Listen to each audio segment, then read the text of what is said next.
addition to the books that we read, there's another world, the world of nature, the world beneath our feet. And we're going to talk about that a little bit today as we take a walk. It's a beautiful morning here in the Northwoods, and I'm taking a walk up, away from the cabin down the road into the woods. And into the woods we go. It's early May, so it's still pretty sparse, but the green is starting to come out. And I'm going to show you some footage of another world. Different worlds, different voices that I live in. The world of literature is one, and this world is another. My mother taught me when I was very young that your education begins by understanding the ground beneath your feet. What history does that earth have? Who is here? What were the people like? What lives here now? I'm going to show you what lives here now.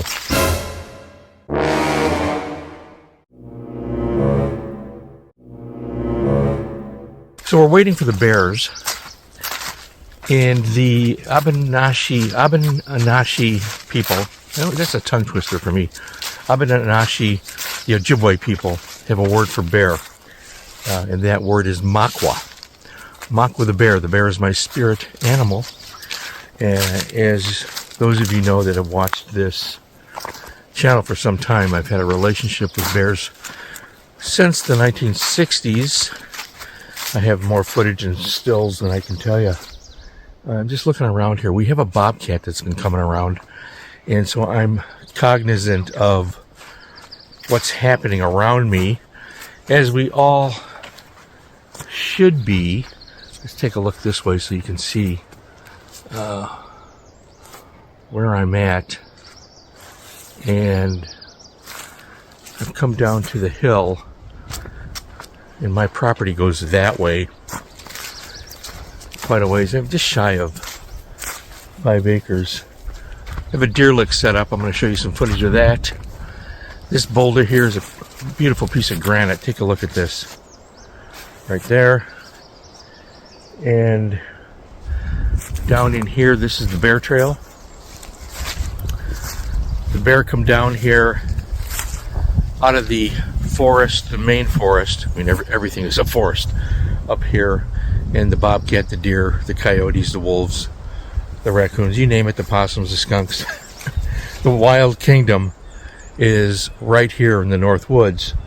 And I'm very fortunate. This is my 50th year up here on this property.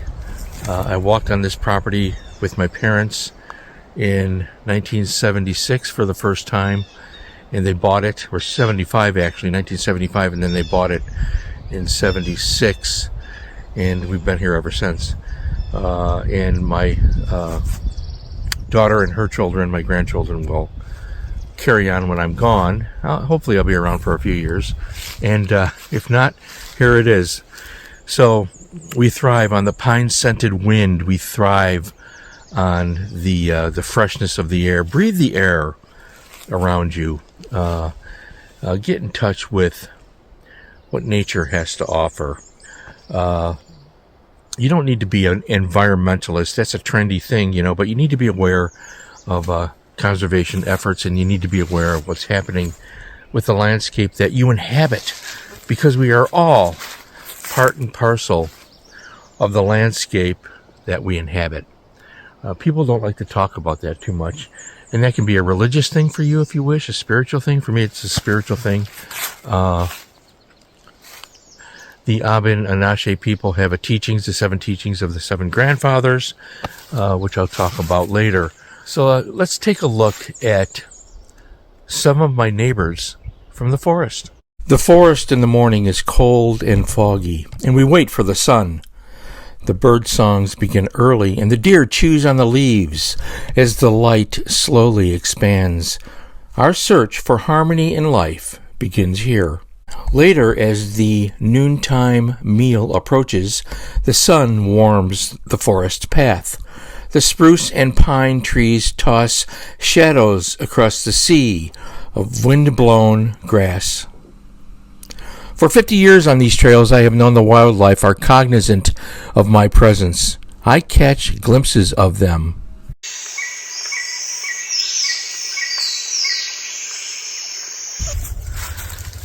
Alright, this is a pretty good place here, and I have cameras set up, which I'll check later, and I'll post some of the videos of the wildlife. I have some really interesting birds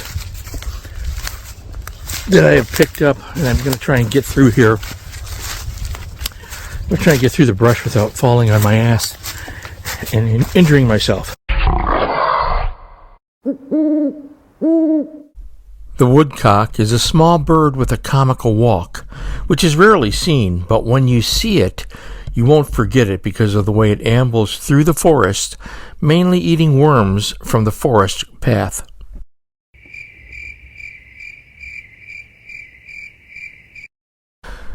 There are 9 species of woodpeckers in northern Wisconsin, and I have been fortunate to capture 3 of them on camera.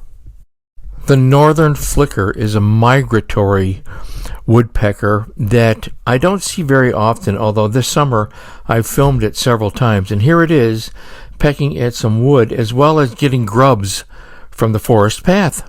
The red-headed woodpecker is a migratory bird, but it's a regular visitor here at Camp McNulty, and I see it almost every week.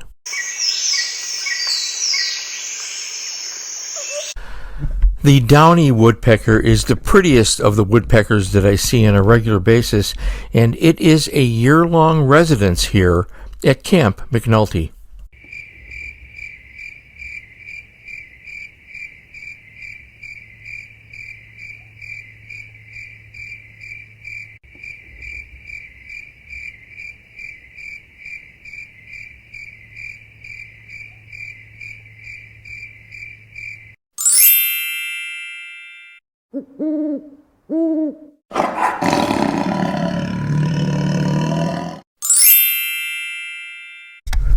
The bobcat is one of the most abundant of Wisconsin's native wild creatures, and it's found throughout the counties in the north.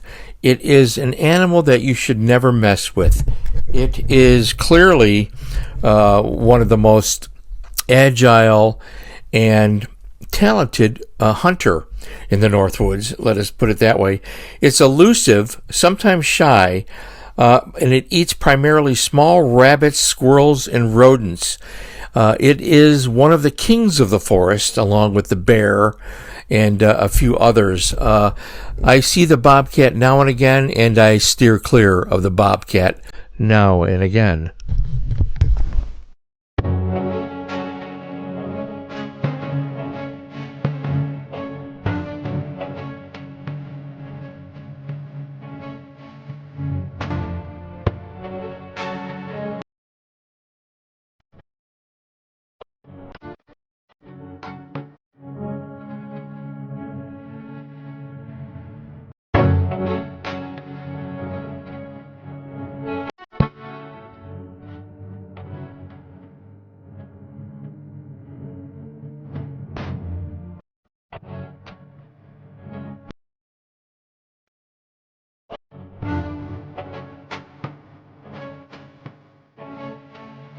The trickster, the coyote, wary and clever and always hungry. He is my shadow spirit, my twin among the nighttime trails, illuminated by moonlight and where shadows merge with shadows.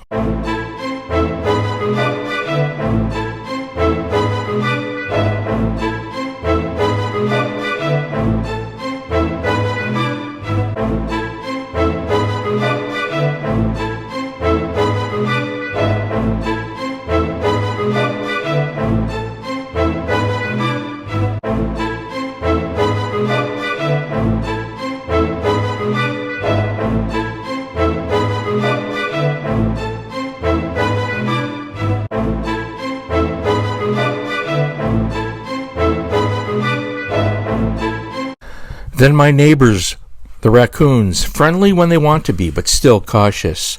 They are the predominant patrons at McNulty's Midnight Cafe. They have no manners, but they are characteristically predictable. I find them charming and far more useful than a symbol of Crockett's hat.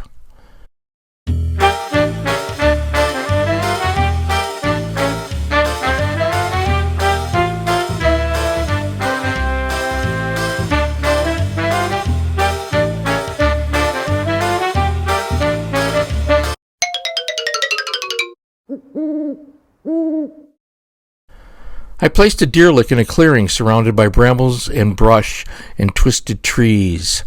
It was an invitation to my friends. Let us break bread together. Let us live in harmony, unlike humankind. And they came, all of them, not just the deer. The curious coyote, sleek and fast as a 1967 movie star's car, dashing with incredible speed, never lingering, but always looking. The raccoons, again, those incorrigible navigators of the moonlit path, sniffing and investigating.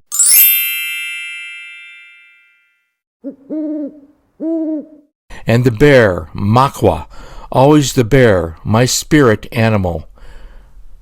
Here a female rubs against the deer lick to leave her scent and claim ownership. And why not? The bear is the true king of this forest, ever-present, strong, and confident. The bear, in the teachings of the seven grandfathers, represents bravery, strength, and protection.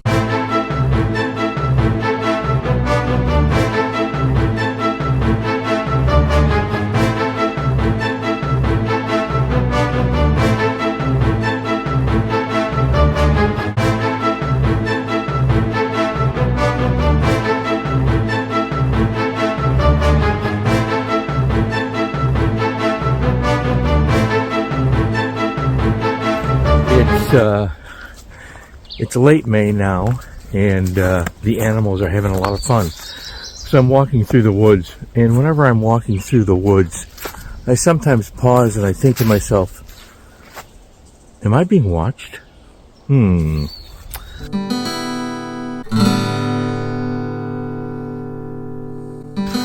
never know what's watching you out here, and it's usually an animal. And I'm going to walk back out this way. So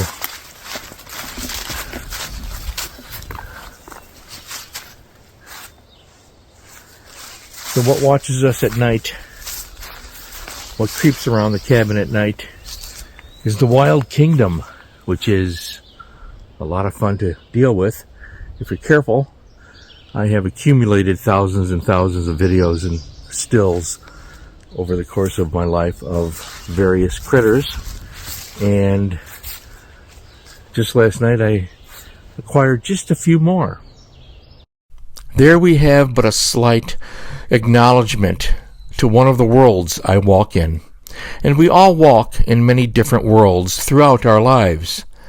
As Shakespeare once wrote, all the world's a stage, and all the men and women merely players. They have their exits and their entrances, and one man in his time plays many parts.